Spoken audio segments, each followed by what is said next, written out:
Let's talk for a second about grooves in your brain. I don't mean grooves like the physical grooves and folds in your brain. I mean the grooves that you wear in your behavior. You know what I'm talking about. Like when you're driving to your new job and you end up turning towards your old one, or when you reach for something after reorganizing your room and you forgot that you put it in a different place. That sort of thing. These can be good grooves. I mean, after all, that's what building a new habit is. But a lot of times these grooves are worn by bad things and your ways of adapting to those. Maybe it was a lot of little things like footsteps wearing down a stone staircase, or one big thing like Bruce Wayne seeing his parents get shot in front of him. Either way, it's going to leave a mark. And the thing with grooves is that we tend to drift into them, sometimes without even really realizing it. Like when your car tilts, when the road's uneven, or even on a footpath, if the middle's depressed, you end up walking in the center of it.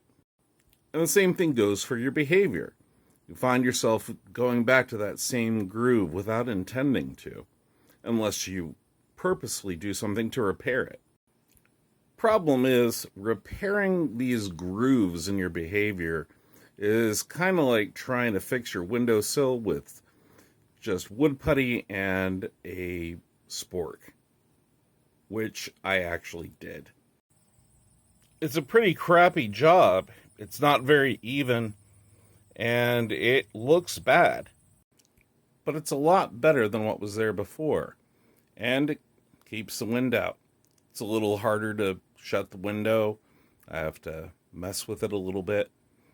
And in the same way, these grooves that you repair in your behavior, there's going to be tough spots, ridges, things that you can trip over or fall into, whether you mean for there to be or not. You may not even notice them until you are tripping.